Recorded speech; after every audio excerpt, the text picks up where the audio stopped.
Nama Om Vishnupadaya Krishna Prestaya Bhutale Shrimati Bhaktivedanta Swaminiti Namane Namaste Saraswati Deve Gauravani Pracharne Nirvishesha Shunyavadi Paschatya Tarne Sri Krishna Chaitanya Prabhu Nityananda Sri Advaita Gadadha Shivasati Gaura Bhakta Vrinda Hare Krishna, Krishna Krishna, Hare Hare, Hare Rama, Rama Rama, Hare Hare. Yes, so we finished the 5th verse yesterday, so now we have questions from the 5th verse, and we have questions. We have so many questions. Anyway, we'll just try and get through them the best we can. So let us begin. First of all, they're questions from Facebook. So here's first question. Why do we need temples? What do we get there that we cannot get in other ways or in other places? Well,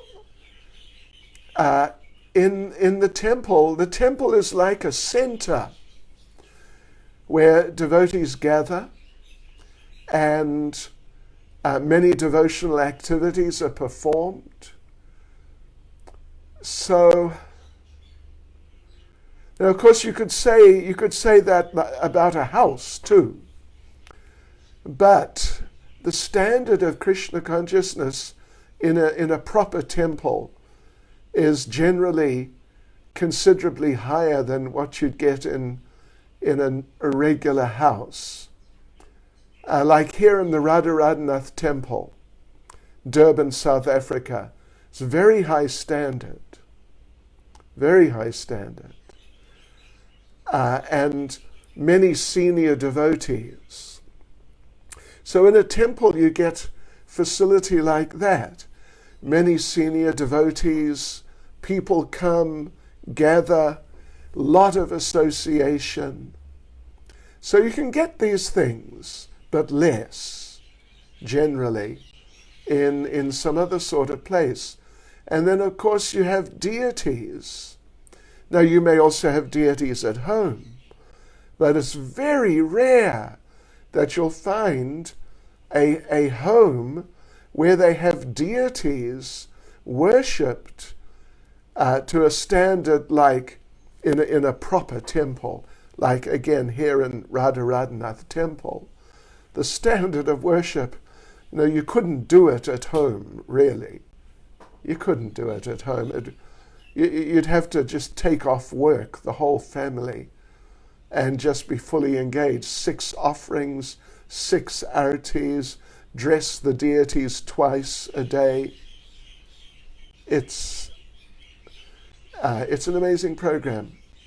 And it's a very powerful program which purifies those who come, those who live in the temple and those who visit. So that's my answer there. So in our lecture we said that by taking Mahaprasad from a senior devotee or the spiritual master's plate, the senior devotee or the spiritual master then becomes responsible for taking a little bit of their karma. So therefore, is it advisable not to take Mahaprasad from them, just to avoid passing bad karma to them? Well, that's a sort of a nice question, but it is a devotional principle that you must take the prasadam remnants, at least of the spiritual master. It's in Chaitanya Charitamrita. It's like an order. So you must, for your benefit. Plus, the spiritual master and the senior devotees on the level of spiritual master, it's their duty to be merciful and to help the junior devotees. And that's one way. It's like a regular standard way in which they help the devotees. So don't stress too much. You can take some of that. It's called Maha Prasad from time to time. It will be good for you. And the spiritual master and the other senior devotees, Krishna will protect them. Don't worry. So here's the next question. How do we develop a quality of seeing only the good in every devotee and become appreciative of them? Well, there are two levels of answer to this. The first, like the sort of the main level, is that we have to become more Krishna conscious. Because as we progress through good chanting, very attentive chanting, very good service, studying the books, and like this, associating with the devotees, then the heart becomes purified step by step. And gradually one comes to appreciate everyone more. Everyone. Just in a very natural way, without even thinking about it. But then, okay, a second sort of perspective is that there are 26 qualities of a devotee. That's described in different of Prabhupada's literatures. It's in Chaitanya Charitamrita, it's in Teachings of Lord Chaitanya. You'll find the list of 26 here and there.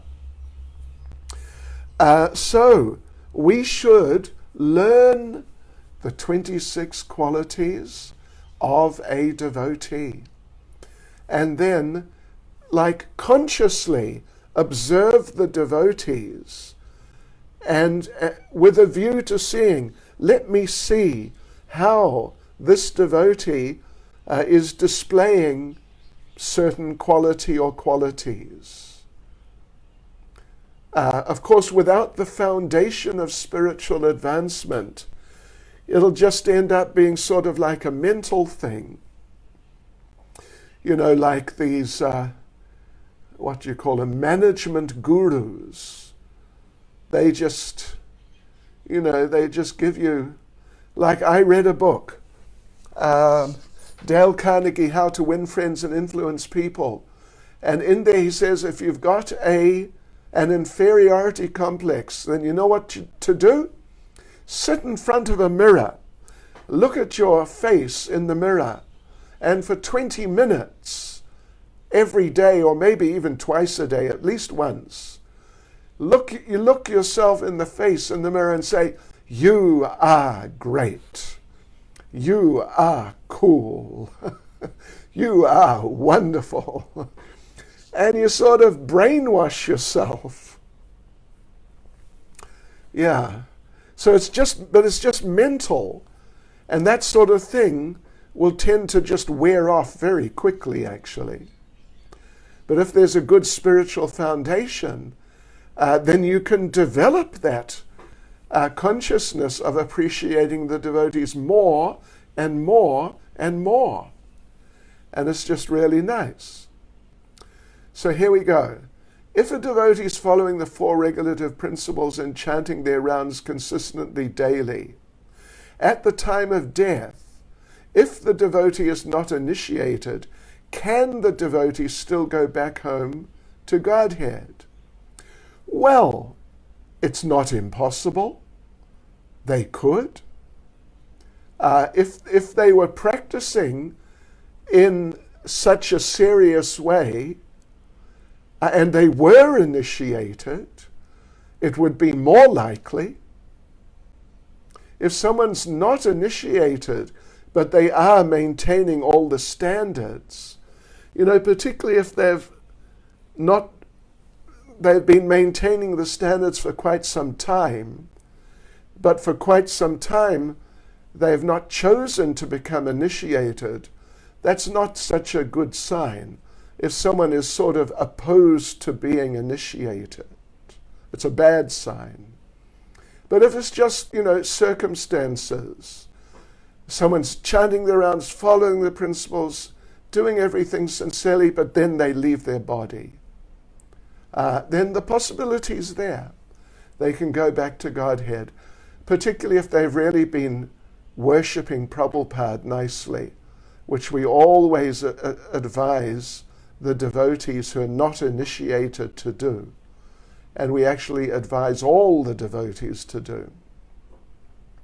Okay, the other day I sent a question regarding no association with the Mayavadis. And my question was, as prasadam is a very powerful tool, is it possible that a Mayavadi, having been given prasadam, can convert to a bhakta?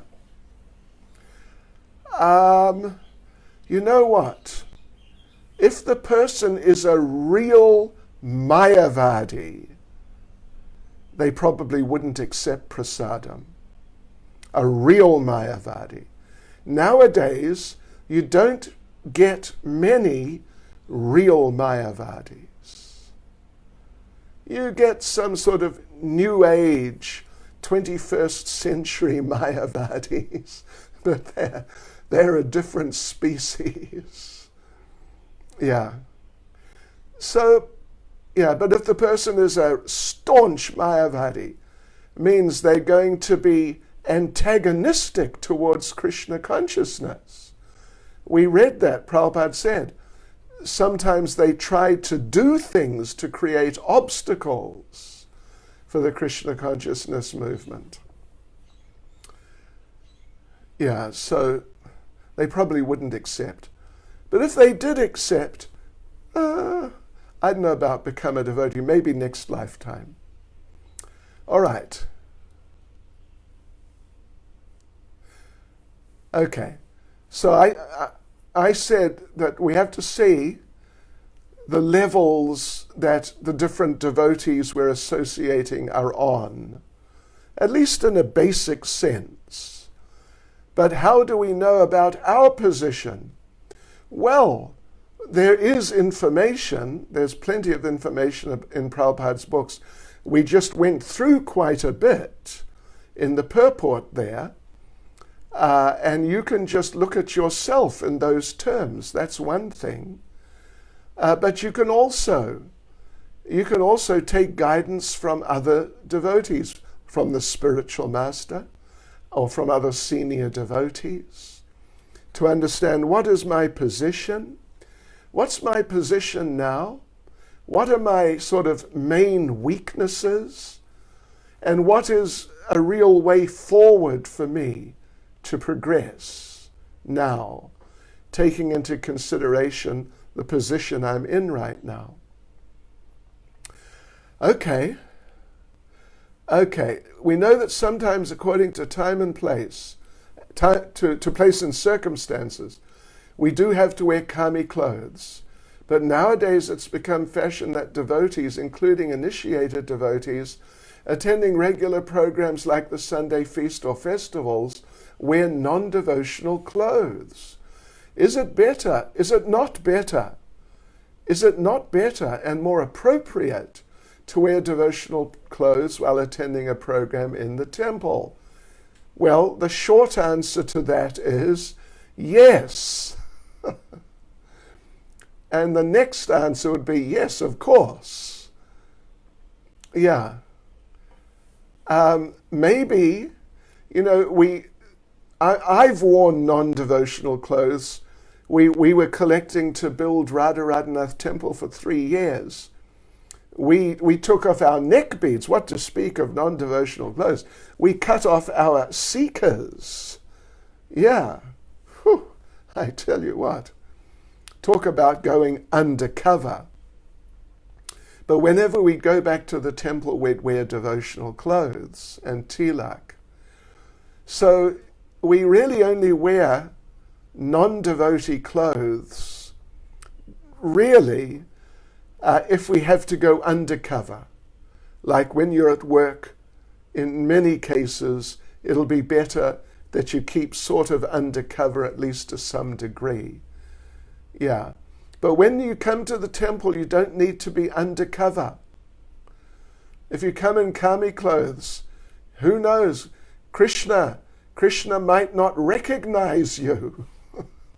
he might wonder, who is this non-devotee? So, as devotees, we like to celebrate the fact that we're devotees. At least in any situation, actually. We like to celebrate that we're devotees. And wearing the clothes, it does influence the consciousness to some degree. It does influence the consciousness. Everything influences the consciousness, actually. Everything. The food you eat, the association you keep, everything. What you read, where you live, everything has influence. And so clothes have influence too. Therefore it's good, at least when it's, a nice Krishna conscious situation, it's good to wear devotee clothes. So how does a devotee react who has been helping new devotees progress? But then after a while, these new devotees, they make a little advancement and they start criticizing the senior devotee who was helping them progress. Yeah, forgetting that it's due to those senior devotees that they've made a little progress. Yeah, well, if you become ungrateful, and if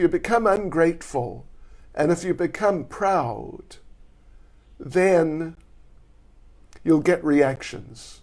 You'll for sure get reactions. There's just no doubt. So, if one is disrespectful to anyone, actually, but particularly senior devotees, and particularly senior devotees who have helped us,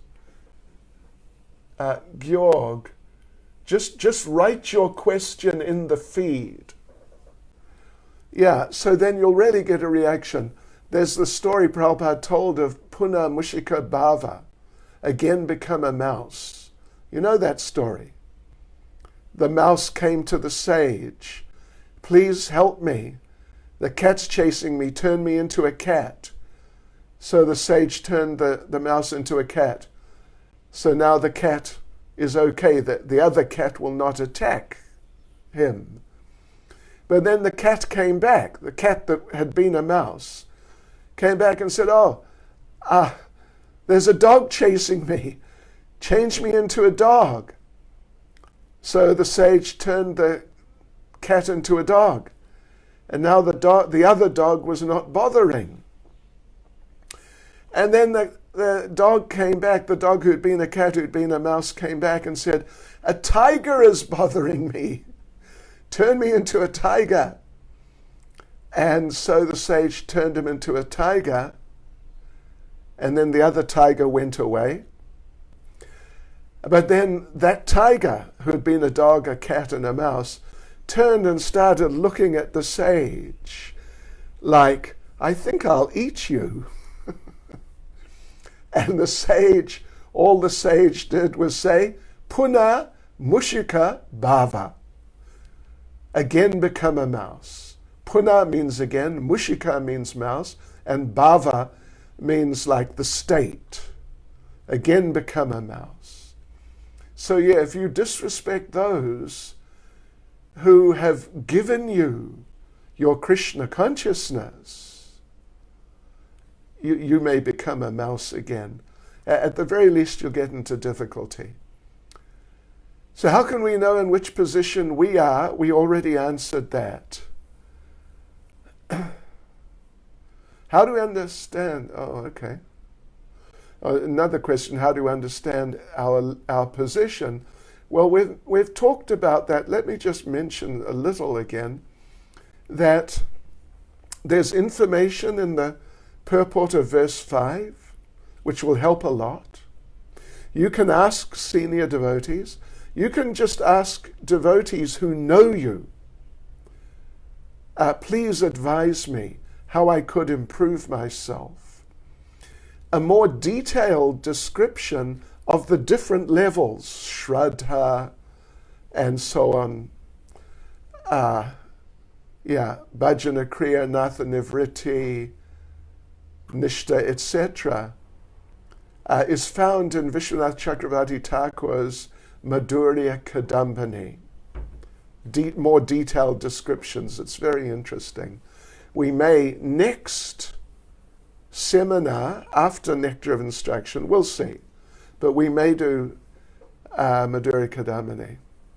How can one develop the quality of not being critical? Well, we already talked about that in terms of appreciating the devotees. I think that's really what we'll say about that, because we've got to move along a bit. What is the key to spiritual life? Srila Bhaktisiddhanta was asked that question. Is there a secret? What's the secret to becoming Krishna conscious? And he repeated the third verse of Shikshastakam of Lord Chaitanya. Well, he said, yes, I know the secret. And he repeated that verse.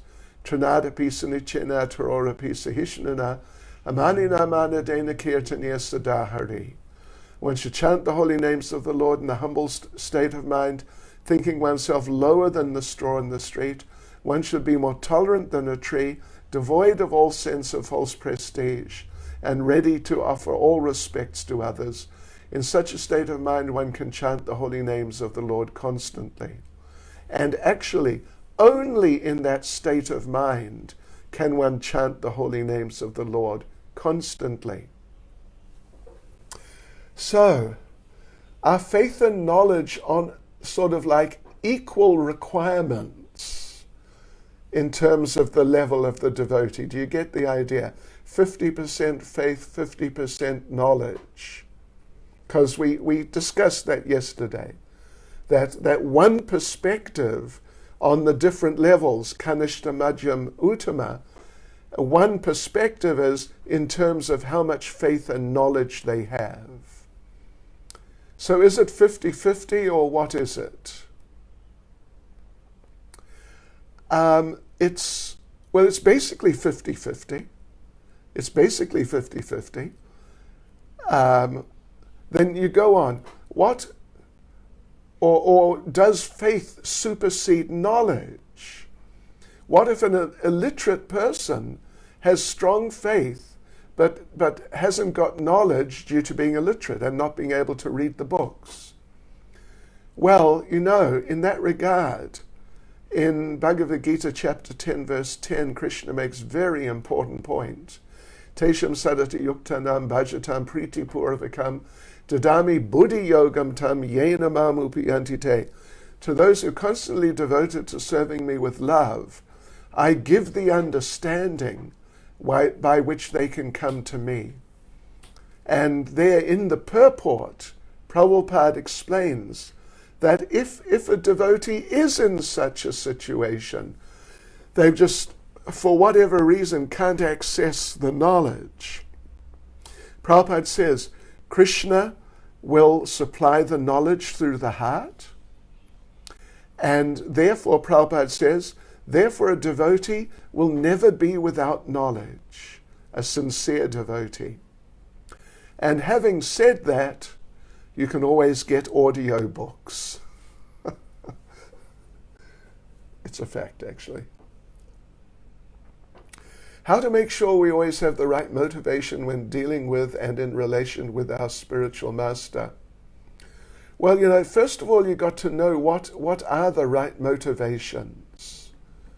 You've got to do a little research. What are the right motivations to have? You've got to have a service attitude. You've got to want to hear. These are the two kind of most foundational, but there are others. And you've got to want to become a better servant. So you've got to understand what are the right motivations and the right ways. just the right ways in practical terms. And then you've got to keep checking yourself. Then you've got to keep checking yourself.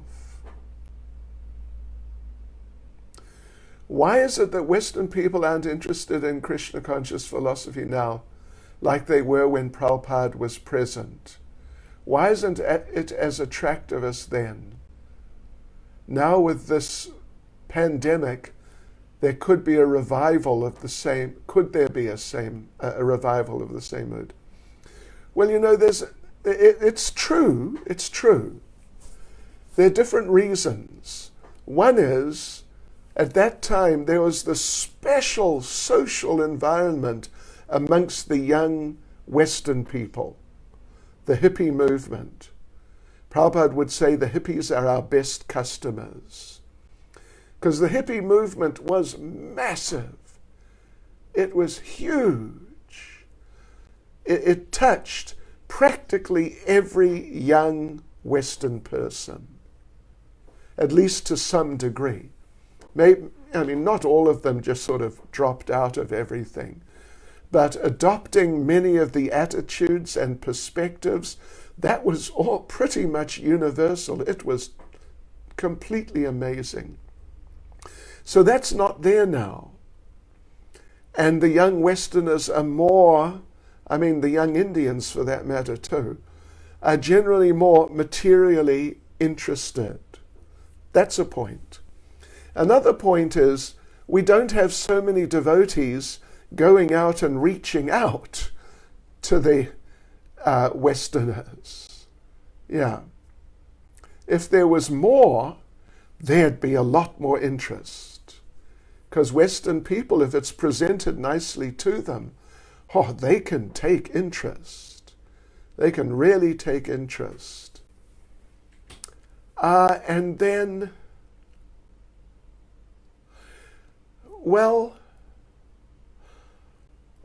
this pandemic, it's possible, if the devotees use their intelligence, that because it's created such a scare about life, how are we living? What are we doing wrong? It's created such a scare that many people will be more open. Of course, we're all locked down now, so we can't go out and present it so much. So we have to use our intelligence how to reach out like that. Okay, here we go. How can we reconcile Bhagavad Gita 240 and 7.3? If you're familiar with those. 240 says that if you just make a little advancement in Krishna consciousness, that can save you from the greatest type of fear, which is taking birth as an animal. Just a little advancement. Whereas 7.3 says, if you're not faithful on the path of devotional service, you fall back into the ocean of birth and death. So in the 7.3 particularly, it's talking about someone who really becomes insincere. They really lose faith. They really lose interest. And they just can't be bothered and just get into material life and forget Krishna consciousness. They're thinking, let me forget Krishna consciousness. The person in 240 is not necessarily like that. They may just have been struggling to maintain Krishna consciousness, but then failed. But within their minds and their hearts, they kept the desire. So basically, it's not that they have not really become anti. This is the point. They have a more favorable attitude, the people of chapter 2, verse 40, than the people of chapter 7, verse 3.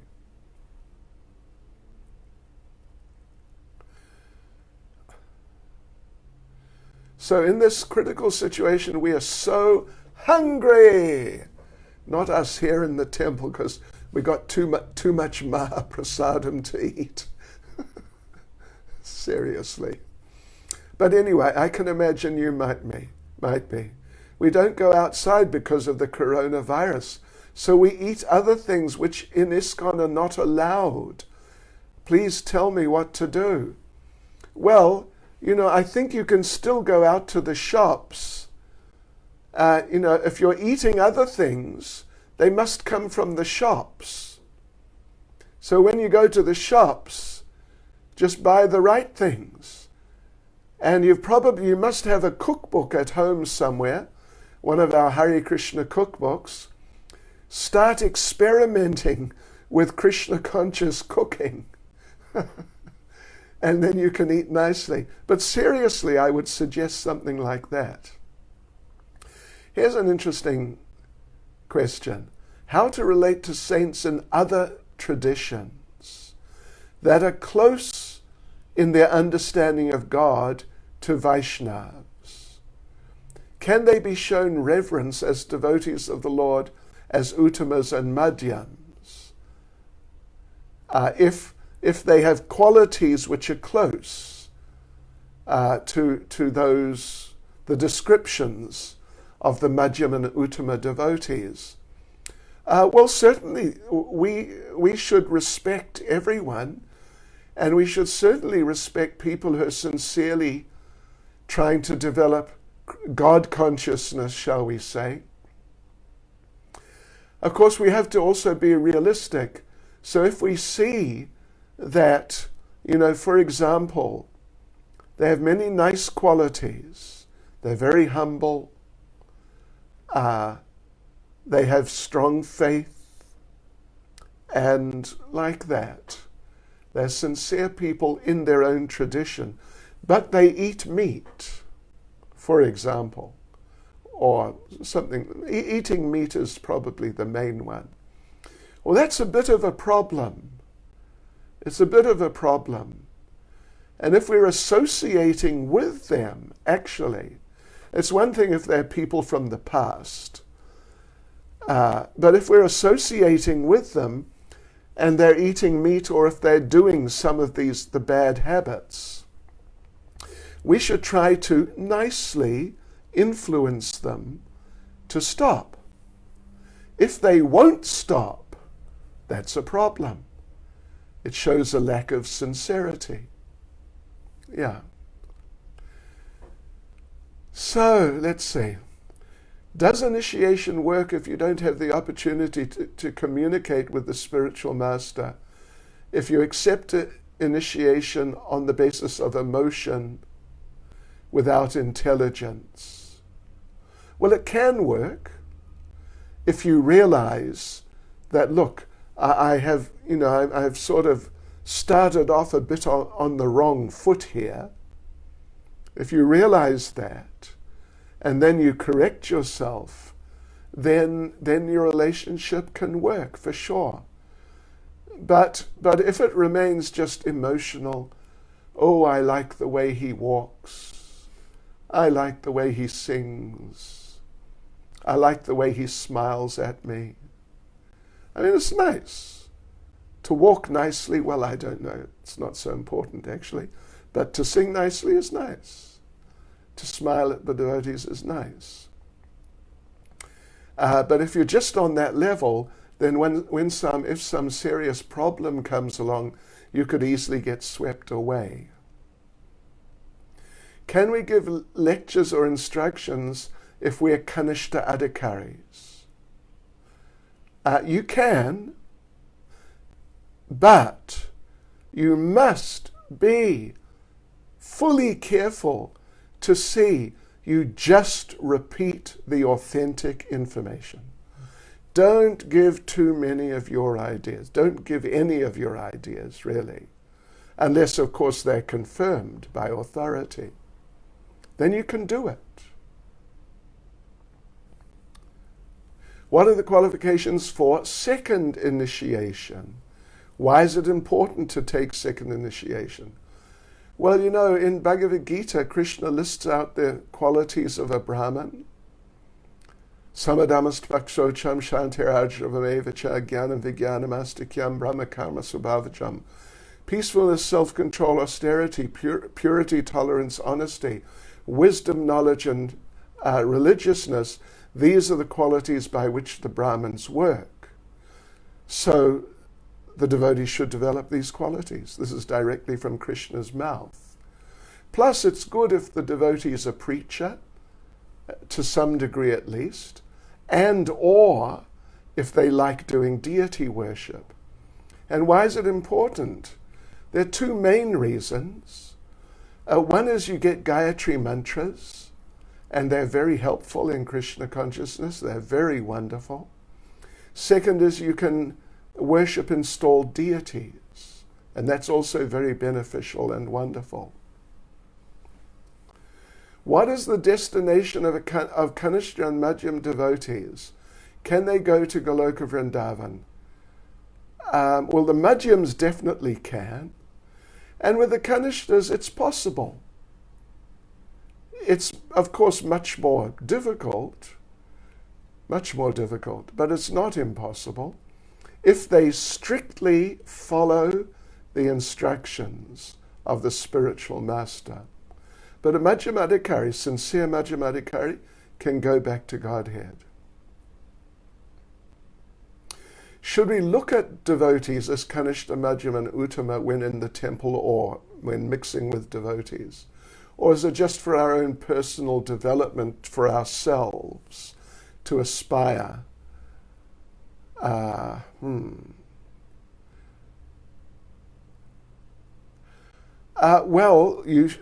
We were informed that we should try to understand the levels that the devotees are on, so that we can then, for different reasons, but one of the main ones is so you don't make any mistakes in how you interact with them. Start instructing a devotee who's more advanced than you, as one example. So yes, it's important. It's definitely important. Plus, it's for your personal development. So we said in the first talk that the mind, when the mind thinks of Krishna, then the mind is being your friend. But then, when it thinks of other things, it's being your enemy. And we said that the mind has a mind of its own. So it's kind of like the mind is a separate enemy, and it can be your friend or enemy. Is a separate entity. It's kind of like the mind is a separate entity, and it can be your friend or enemy. Well, it is.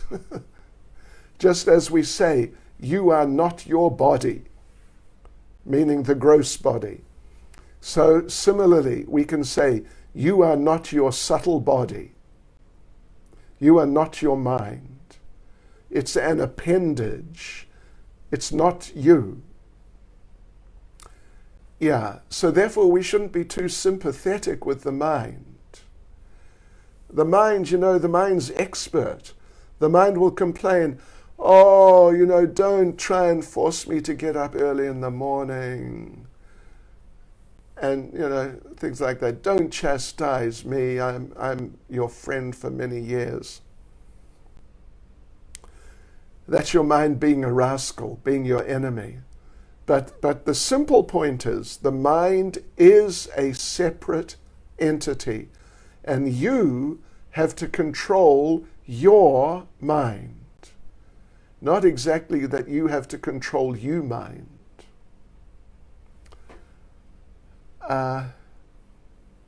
And how to understand this in connection with Bhagavad Gita when Krishna says he gives knowledge, remembrance, and forgetfulness? Well, yeah. It doesn't really make any difference to that. So we've still got, what we got? We've probably got another 15 minutes or thereabouts. And we got another 10 questions. These are questions from Instagram.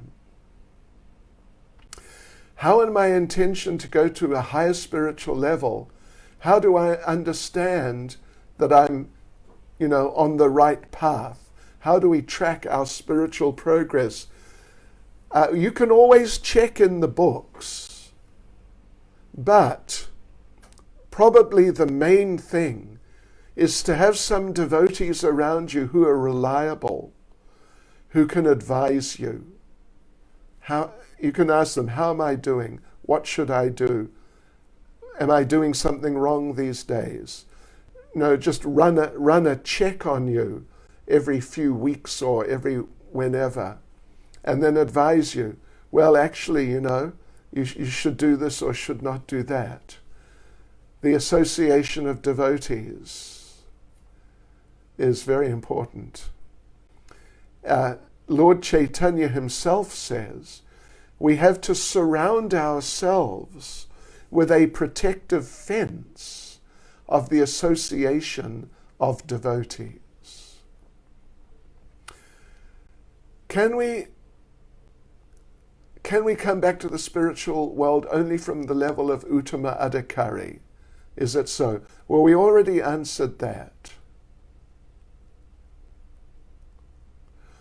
But so will a devotee progress from life to life until he reaches the level of Uttama Adhikari? Generally, it'll be something like that. But under certain circumstances, at least a Madhyama Adhikari can go back to Godhead, certainly. And maybe under certain circumstances, a Kanishta, like we said already. Was Srila Prabhupada on the level of Uttama Adhikari during all his presence in the material world? Well, that's an interesting question. In a general sense, we would say yes. It is said that Prabhupada said that in his previous life he was a doctor and he almost achieved perfection, but then he had to take birth again just to complete everything, which would indicate he was an Uttama Adhikari during all his presence. But an interesting thing is this. When a person who was conditioned, a conditioned soul, when they become liberated, they're considered to be eternally liberated. Do you follow? They were conditioned, but now they've become liberated. They've become fully Krishna conscious. They're considered to be eternally liberated. Anyway, we can't really go into detail about that, but it's to do with the difference between eternality, the life in the spiritual world, and the time-limited life in the material world. When you go onto that transcendental level, you go onto the level which is beyond the level of material time, and therefore that other material time level has no relationship with you any longer. It is said that owing to Diksha, one gradually gets rid of the wish for material sense gratification, and develops interest in spiritual life. How does it happen? Well, it happens because when you get it, Diksha means now you've got a spiritual master. And now if you serve the spiritual master and inquire and hear from the spiritual master, and if you really become a proper disciple, simply by doing that, you'll progress, lose interest in material life, develop more and more interest in Krishna.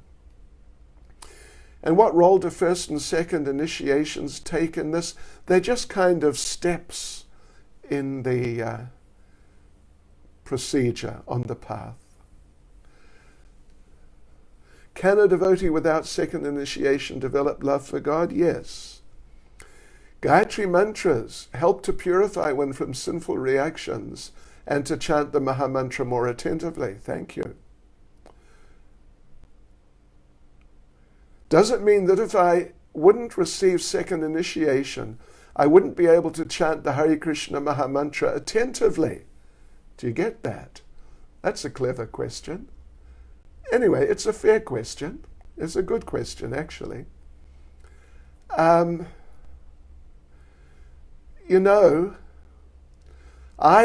haven't seen it said that necessarily chanting Gayatri, or put it this way, that if you have not got Gayatri, that you'll not be able to chant Hare Krishna attentively. I've not seen that. I don't know if you have. But I have read, and it's in Chaitanya Charitamrita, Prabhupada says that because we, the Kali Yuga people, that's you and me, because we are heavily conditioned, we're coming into Krishna consciousness, but we're heavily conditioned. So in order to get out of that and chant Hare Krishna better, deity worship helps. You can, if you don't do any deity worship, you may be able to make the same progress in chanting. But if you do deity worship nicely, then it always helps with one's chanting. And this sort of real deity worship, at least serious deity worship, requires second initiation. Aha. So if a devotee has only one initiation, will he reach Goloka Vrindavan? We already talked about that. How to distinguish the difference between gaining taste for chanting the holy names and chanting the holy names from the position of enjoyer. Okay. So if you're really chanting nicely, getting a real transcendental taste, then it will involve you having a certain attitude towards the holy names. It will involve you necessarily having a service attitude towards the holy names. And the attitude that I'm praying to Krishna for mercy. I'm begging Krishna for mercy.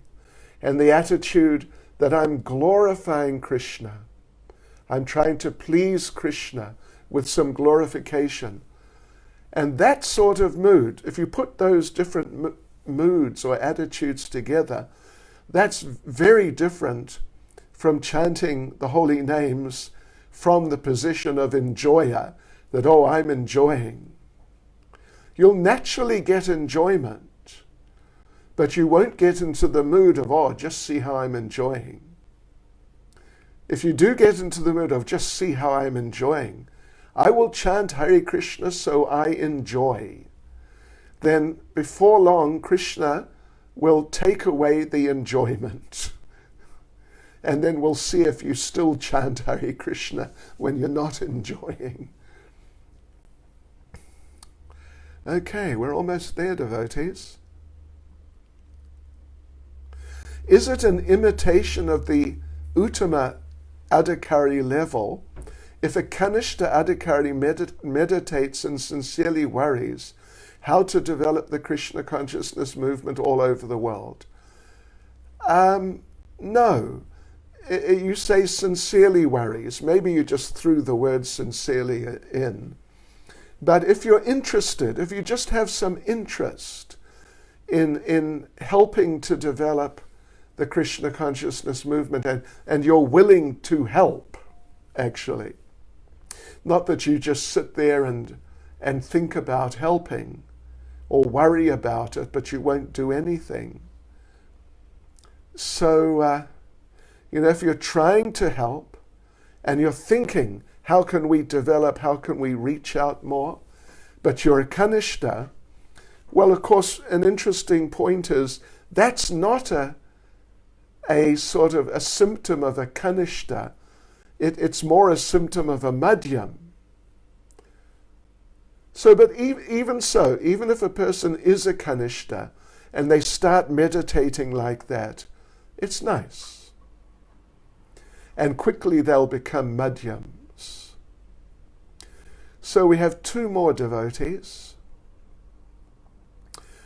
In the purport, Prabhupada quotes Chaitanya Charitamrita Madhya Lila 22:62. If a person does transcendental devotional service for Krishna Oh, he takes care of all his secondary responsibilities. Yeah. How to understand this phrase in a right way and not fall into ignorance and not to make offenses. Yeah, well, that's the famous verse. We did read it last night. Shradashabde Vishwas Kahe Sujida Nishchoy, Krishna Bhakti Kaile Sarva Karma Kritahoy. That faith means to have the conviction that if I simply serve Krishna, if I simply engage in devotional service, then all my other material responsibilities will be taken care of. And by Krishna's grace, they will.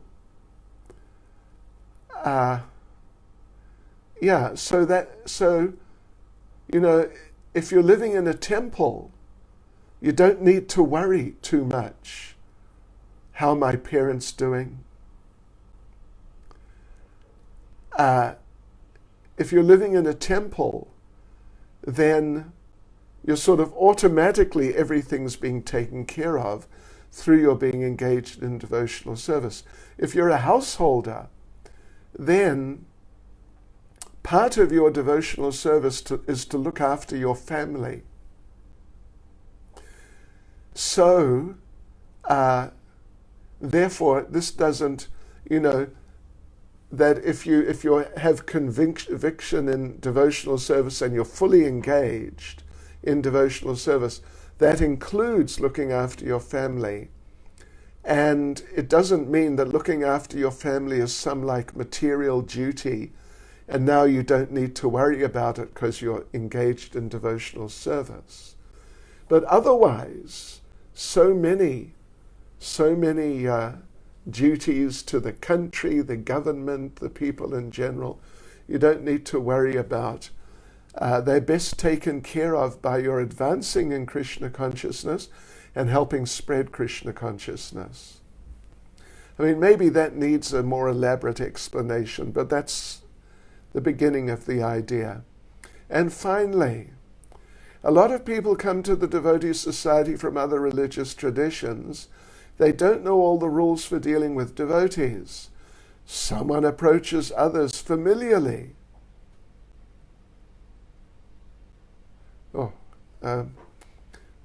Literally, someone got used to hug with everybody, but the other doesn't even touch you in front of the deities and doesn't show respect to devotees at all. Someone doesn't wash his hands after taking meal, etc.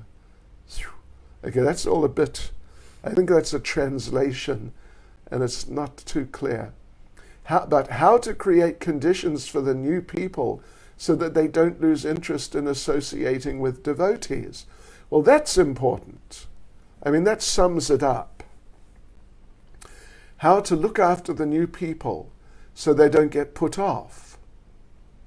Well, in one sense, it's a very specialized service. It's not easy for just everybody to do. Therefore, as much as possible, we have certain devotees who are trained who look after new devotees and who know how to look after them. And, because obviously people come to Krishna consciousness and there's so many things they don't know about how to act. But someone who's trained and experienced can inform them in such ways that are not going to sort of stress them or appear to be aggressive or be belittling them, embarrassing for them, but to actually help them to understand these things. So ideally, it's best to have devotees who are trained like that. If you don't have such devotees, well, maybe you should get some, create some. But if you don't have devotees like that, you should know that the basic principle of looking after new people is the mood, the rasa, is parental. And parental in the sense of protecting, caring, nurturing, these types of moods and activities. Not the mood of, do this. Why are you doing that? Don't do that. Oh, why are you doing that? Oh, come on. Now, this sort of mood and way of dealing, if you want to destroy a new person, that's the way you'll be successful. Unless they're totally determined to become Krishna conscious at any cost. But most people are not like that.